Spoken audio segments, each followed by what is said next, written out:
namawulire ne bambega mwena assalamu alaikum warahmatullahi wabarakatuh. Assalamu alaikum warahmatullahi wabarakatuh. Kaka se twali tujja wano tusanitize nze ndowooza nemwakwatire munne mu ngalo tusome dduwa sha making sure nga gokute mu ngalo omwagaliza okuwangala mu nsi eno tayagala afe, making sure nga gokute mu ngalo omusanga mu vyeti ekyogenda sigala kyekimu inshallah. Sabale duwe na janukule, sabale duwe na Allah janukule. Omanyi omuntu nga aliko ekisirani naye bamugamba akwate munne mu ngalo tusome dduwa tagikwata. Omuntu w'ebisirani asigala wa bisirani bwe bamugamba nti ekyogenda kuzimba kalina alabanga agenda ozimba essabo inshallah taala. Mugambe muno rabbana, mugambe rabbana atina fid dunya hasanata wa fil akhirati hasanata wa qina adhaban nar. Allahumma amin. Sababu ndio Allah janukule. Kati mugenda kunkolera kimu nkyalo za mande siko ekyawa lwakutano lwakuna inshallah bodi ziba zikyali zigule mugende mubone mujye mu lokaza mu buli mujya yagala jabalonda inshallah. Sabanga jalla jalalu yali wano amwe byetaga mu dunia. Allah mtaso obwavu banango kwase stress mungu abataso kwera likire wenjala okufera fera abakyala nti balya benyanja nga balya mukene. Saba Katonda jalla jalalu wabawulamu obulungi. Allahumma amin. Nina ensonga zange bbiri zengenda okwogerako naye mu mbeera yakwebaza Allah subhanahu wa ta'ala oluvannyuma lwa mama waffe okutuuka ku myaka kino. Abantu babangala mu nsi ebbanga lyonna naye tebamanyi kikulu kya obulamu kyeki. Allah subhanahu wa ta'ala yakola obulamu buno nga si buwangu, mutayinza wangala bbanga ddene mu nsi. Era nabbi yatugamba mu hadisi fa abasiraamu a'maru ummati ma baina 60 wa 70.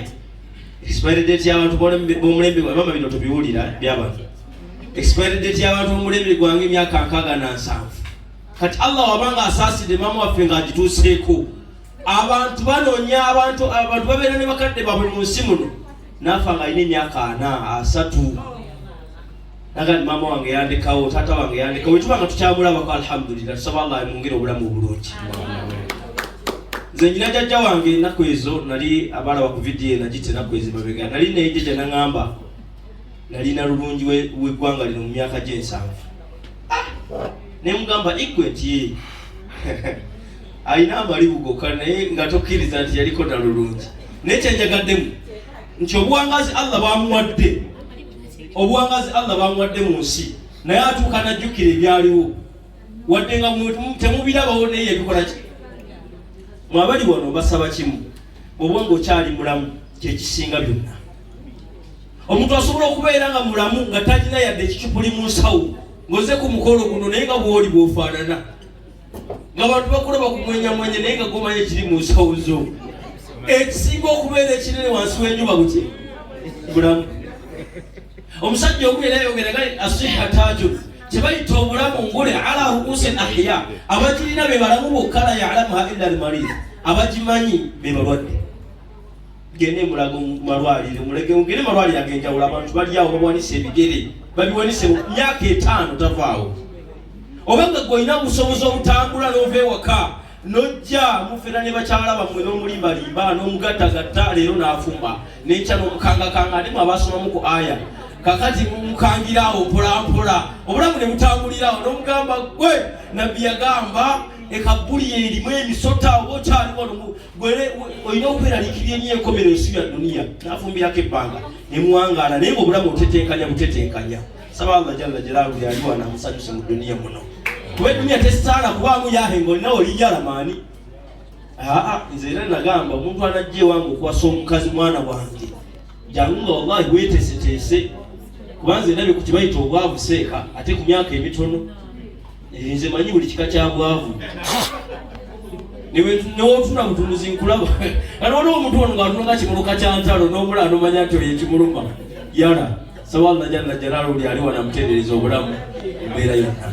Amaliza ebigambo byange njagala ebigambo bino bisibirira banyinaze mwanyinaze Shamimu ye banne Shamim Allah awadde mama waffe obulamu naye byonna nzimaamu ono kyemulabeko ebbanga ettono omuntu wa Katonda ayagala nnyo Allah we ne bw'omulaba obulabi bw'ati afaanana busiraamu mukume eddiini yammwe buli ali wano mu ddiini yo kuuma eddiini yo bw'otategeera Katonda ensi eno ekulema kibala nti abantu bagezezaako buli kimu nekikola ki ekigaana olw'okubanga emabega ye teriyo Katonda. Mbasaba twesibe Katonda ebbanga lyonna nga ne maama bwe musaba olamu Allah bwakyamuwadde ayongere okutegeera Allah jalla jalaaluhu ebisigadde Allah jabbitereza biidhnillahi taala. Eno ensi Katonda yateekateeka buli alibeera kyalibeera mu nsi muno alikifuna nga Katonda era yakiwandiika. Bruce ningesemu abantu babonaabona bajjama ne bagamba oyo yayita eno n'ayita n'eri n'ayita abantu mugenda obbala bajje mubasanze nga balina gye baayitaayita. Alina omuzigenzi seka muzaata Allah musonyo byamusobako. Muzaata yagamba emabegakaawo n'agamba nti nze abantu bandabidde wano just mu myaka gino kuba muzaata Allah yamulaze ensi eno mu myaka 7 egisembyeyo 7 years. Naye yaliko muzaata ebbanga lya myaka yagamba zino kutuba zembadde muwulya obutambu vidiyo zange zitambula ezakutuba ezikangakanga ezakabuli ez'abazadde nasoma myaka gy'ekinaana myaka gya kinaana naye Katonda yazijjeyo 2025 abantu ne bazitegeera okwani muzaata gyali. Amakulu nti omuntu asobola okusitwangalinga mu nsi eno emyaka mingi naye time Allah etuuka naga nti nkutadde wala Allah yagamba mu Qur'an wala sawfa yu'tika rabbuka fatarda.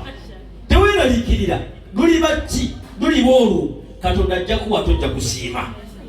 Yabuuza alam yajidika yatiman fa'awa maama Allah yali abuuza tekaali kaakaseera nga munoonye ekyokulya n'abaana nga tekiriiwo. Alam yajidika yatiman fa'awa teyaliko time nga munoonye ye munaasula nga wallahi enkuba etonnya n'ennyumba ekiyingiramu. Naye olwaliro gaabugambye osijja sulawo ojja sula wali ono sijja sulawo ojja sula wali ebisingo kiswanga ngoyi wala nawe ali wano ng'essuubi lyakugwapo Allah agambye wala sawfa yu'tika rabbuka fatarda. Allah wajja kuwa tojja kusiima.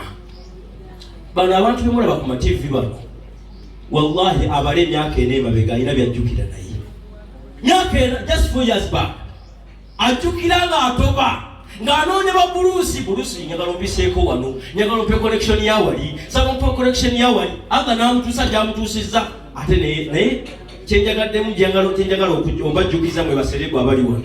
Allah yagamba ega nti Allah watuusizza fa amma sa'ila fala tanhar. Omuntu ajjanga ajjidde mu mbeera gye walimuko n'akusaba mu mbeera gy'aba akusabyemu tomwerabe tomugobanga temwagala kola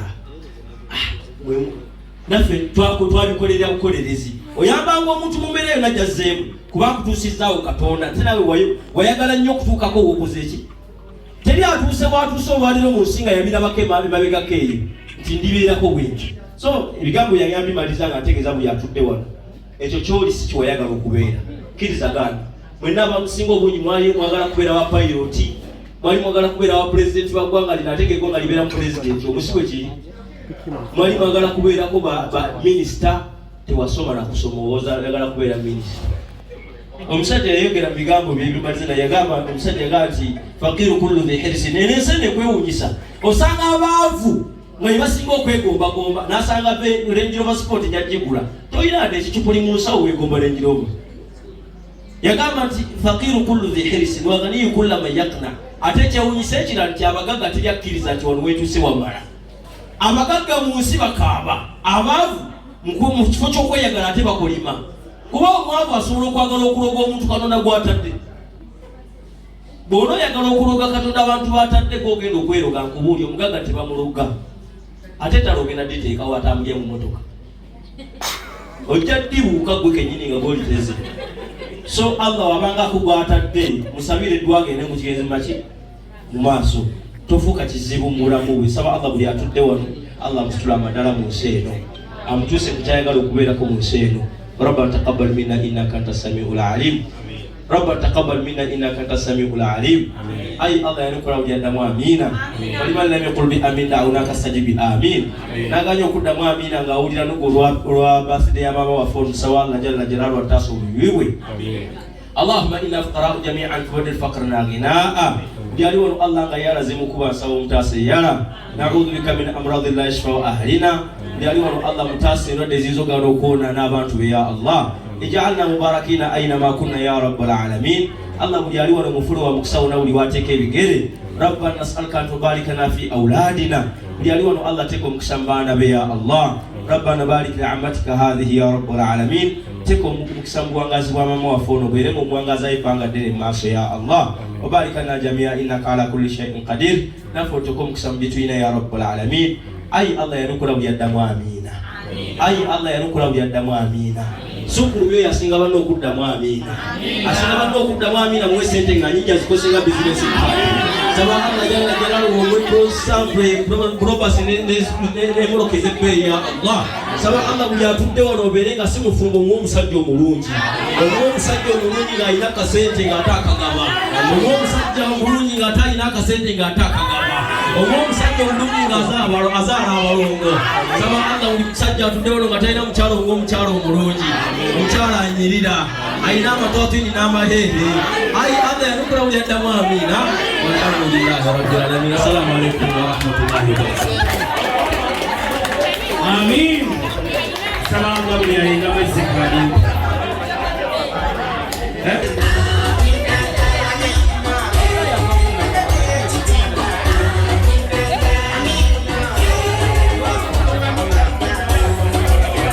mami wewe tumukale nekubo mami ya chempola pola wana anaitao kurusaliwa namulekwa mutemu yambeko mama wano uyambeko mama tiwa na pola pola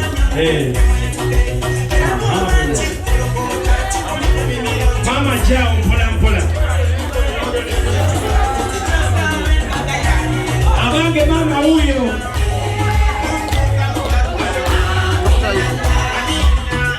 Maria mami huyo jao amina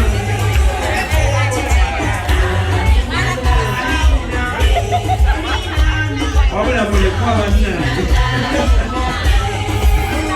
weyansanyo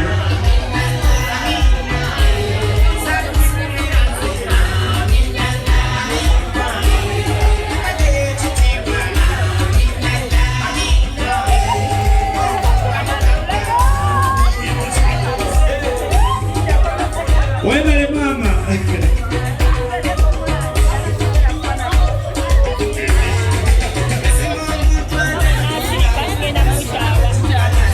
musiraliwa musira kumakumaluwangu penatulimubi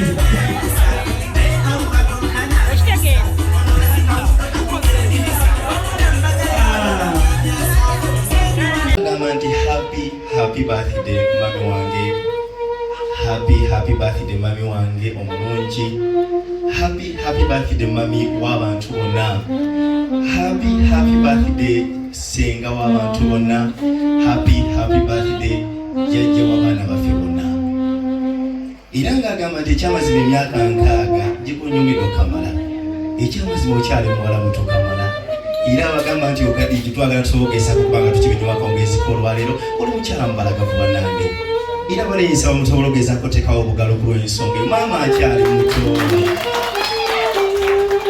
era ng'ekyamazima ategeezera ng'atutegeezera ng'atugamba nti ekyamazima maama twenyumiriza mu kubanga tukuyita maama era tukwenyumiriza mu kubanga wasobola ogezaako tuzaala kubanga tetwandibadde wano ffenna naye tulabula okubanga maama wakola omulimu ogw'amaanyi tweyanza nnyo ku nsonga eyo era ng'agamba nti ekyamazima maama majje tuvudde bingi bye tuyiseemu osobola ogezaako otegeera embeera yonna ate nga naffe tugijjukirira nga tugimanyi era ng'agamba nti jjukira akaseera ke twakwiramu amatafaali maama osobola ogezaako okajjukira embeera gye twasobola ogezaako okuba nga tutoba mu mbeera yonna era ng'agamba jjukira akaseera bwe twafumbira emwogo jjukira akaseera bwe twafumbira paani ku nguudo maama jjukira akaseera ke twatulira mu chipusi akaseera ku maama osobola ogezaako okajjukira era ng'agamba nti jjukira maama akaseera ke twatambuziza suwiti ku luguudo ninga ekyamazima oluna bwe tusula enjala nga tetulina kyakulya ni wasobola ogezaako obeerawo wasobola ogezaako kubanga lesi oyamba tusobola ogezaako obeera bwe tuti era nga tubaza ne Allah ekyamazima akoze omulimu gw'amaanyi tetwandibadde wano asobola ogezaako kubanga atukuza era natuteka ku mbeera eno mu ngeri bwete. Mu kaseera kano kenyini era agamba nti ebiseera ebisinga tuddaawo ne bannange n'abaana bonna ne tutuula ntandika okugezaako kubanga tuwulira ebigambo ne tunyumyamu ne tumanya gye tuvudde ne tukunyumyako maama ne tuuka ekiseera ne tuseka mu butuufu maama obonyebonye ate otobye naye ate ekintu ky'otobedde ekyamazima Allah asobola ogezaako kikusasula kubanga ekyamazima tuli b'amaanyi abaana bonna b'amaanyi banayisibwe kiri abaana bonna b'amaanyi basobola ogezaako kubanga bakola ekintu ekyenjawulo essaawa zino zennyini era ng'ategeeza nti maama ekyamazima tulina abantu bangi abatunuliza ekiiso abantu ababi n'ekinjagala ogezeeko otegeera maama nti Allah gwe bali mu kulwana naye tibalina kintu kyona kibagendagezako kubanga batusobola kubanga Allah yali mabega mu ensonga zonna era ng'akutegeeza maama ekyamazima akwagala nnyo kamala happy birthday era nga obubaka buno buvudde eri omukyala Kabejja Kawagi Shamim Mayanja neetaaga obugalo bannange omuntu gwe mulaba presidential candidate 2026 ate nga tugenda kamuwa inshallah biidhini rahman mbuzi ng'ogasseko Haji Hussein Baale onogola balina PhD ku myaka 26 bana ekyo kintu ky'amaanyi ku nsi ya Katonda mbuzi ng'ogasseko Mohamed Lugemwa oyogola bakamutikira nno asoma bya business maama abaana bonna bozadde osobola ogezaako balaba bonna baana b'amaanyi okuŋŋaanya abantu bonna bano si kintu kyangu ku nsi ya Katonda naye basobola ogezaako kubanga bakola ebyenjawulo basobola ogezaako kubanga batukira abantu ab'enjawulo mutuufu kintu ky'amaanyi era nga kutegeeza nti maama ekyamazima amaanyi go tegafudde busa ekyamazima kiwali weetaaga abaana basobola ogezaako kubanga bakituukako tusaba Allah asobola ogezaako kubanga akwongera emyaka mingi asobola ogezaako kubanga kuuma kubanga ekyamazima balina bingi bye baagala ogezaako kutuusaako Allah bw'anaako obulamu obwo inshallah tegagenda bukuwa bagenda asobola ogezaako okukola ebyamaanyi butere naye kabaka n'asabira okagana nze bigi kyamu nga bulijja salaamu alaykum. Waalaikum salaam wa rahmatullahi wa barakatuh. Enoza message etuuse bulungi wetwogerera Shamim Mayanja amaze okuwa Vigicam Hub. Okay, tugenda kola bweti Shamim mumweddiiro ogenda Ramadan yako wake kitunji salama satu Ronani